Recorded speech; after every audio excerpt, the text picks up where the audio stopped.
پھر یہ بات ہمیں ہمیشہ یاد رکھنی چاہیے کہ گو حضرت مسیح موعود علیہ السلام کی بیعت میں آنے والے ہر شخص کا یہ فرض ہے کہ اس بیعت کا حق ادا کرتے ہوئے آپ علیہ السلام کے مشن کی تکمیل میں اپنا کردار ادا کرے۔ اللہ تعالیٰ کا یہ حضرت مسیح موعود علیہ السلام سے وعدہ ہے کہ وہ آپ کے مشن کو پورا کرے گا، آپ کی دعاؤں کو سنے گا، اور آپ کے ذریعہ سے تکمیل اشاعت اسلام ہوگی۔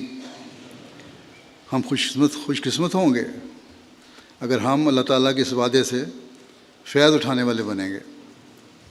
اور حضرت مسیح موعود علیہ السلام نے ان فیض اٹھانے والوں اور فتح حاصل کرنے والوں کے لیے جو شرط رکھی ہے وہ تقویٰ ہے۔ چنانچہ آپ علیہ السلام نے ایک موقع پر جماعت کو نصیحت کرتے ہوئے فرمایا، یہ زمانہ جنگ و جدل کا زمانہ نہیں ہے بلکہ قلم کا زمانہ ہے۔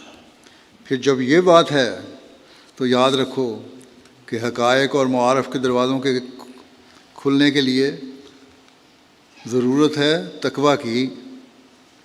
حقائق و معارف کے دروازوں کے کھلنے کے لیے ضرورت ہے تقویٰ کی، اس لیے تقویٰ اختیار کرو، کیونکہ خدا تعالیٰ فرماتا ہے ان اللہ مع الذین اتقوا والذین هم محسنون، یقیناً اللہ ان لوگوں کے ساتھ ہے جو تقویٰ اختیار کرتے ہیں اور جو احسان کرنے والے ہیں۔ فرمایا میں گن نہیں سکتا کہ یہ الہام مجھے کتنی مرتبہ ہوا ہے، بہت ہی کثرت سے ہوا ہے۔ بس فتح چاہتے ہو تو متقی بنو، اگر ہم میری باتیں ہی کرتے ہیں تو یاد رکھو کچھ فائدہ نہیں ہے۔ فتح کے لیے ضرورت ہے تقویٰ کی، فتح چاہتے ہو تو متقی بنو۔ بس فتح تو حضرت مسیح علیہ السلام کو ملنی ہے انشاءاللہ۔ اگر ہم نے اس فتح کا حصہ بننا ہے تو ہمیں تقویٰ پر چلنا ہوگا، اپنے قول و فعل کو ایک کرنا ہوگا۔ پھر آپ نے فرمایا فتح اس کو ملتی ہے جس سے خدا خوش ہو، اس لیے ضروری امر یہ ہے کہ ہم اپنے اخلاق اور اعمال میں ترقی کریں اور تقویٰ اختیار کریں۔ اعمال اور اخلاق میں ترقی بھی خدا کو خوش کرنے کے لیے ضروری ہے، اور یہی تقویٰ ہے۔ تقویٰ اختیار کریں تاکہ خدا تعالیٰ کی نصرت اور محبت کا فیض ہمیں ملے۔ پھر خدا تعالیٰ کی مدد کو لے کر ہمارا فرض ہے، اور ہر ایک ہم میں سے جو کچھ کر سکتا ہے اس کو لازم ہے کہ وہ ان حملوں کے جواب دینے میں کوتاہی نہ کرے۔ ہاں، جواب دیتے وقت نیت یہی ہو کہ خدا تعالیٰ کا جلال ظاہر ہو،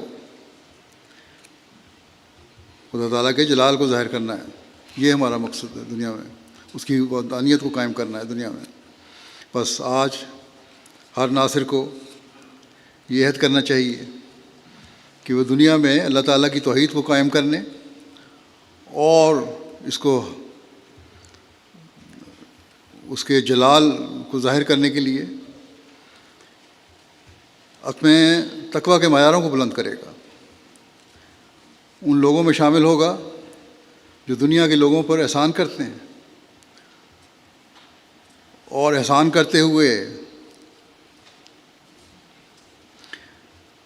جو دنیا کی غلاظتوں میں گھرے ہوئے ہیں انہیں غلاظتوں سے باہر نکالتے ہیں۔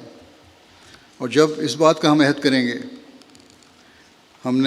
کہ ہم نے حضرت مسیح علیہ السلام کے مشن کو پورا کرنے کے لیے ہر ممکن کوشش کرنی ہے اور دنیا میں توحید قائم کرنی ہے، اسلام کے پیغام کو ہر شخص تک پہنچانا ہے، تو پھر خود ہمیں کس فکر کے ساتھ اپنی حالتوں کو بہتر کرنے کی ضرورت ہوگی، ہمیں خود کس قدر تقویٰ پر چلنے کی ضرورت ہوگی، ہمیں گھروں میں اپنے بیوی بچوں کو کس قدر توحید پر چلانے کے لیے اپنے عملی نمونوں کی ضرورت ہوگی، ہمیں کس فکر کے ساتھ اپنی نمازوں کو سنوارنے کی ضرورت ہوگی، کس فکر سے تعلق باللہ کے معیاروں کو بلند کرنے کی ضرورت ہوگی۔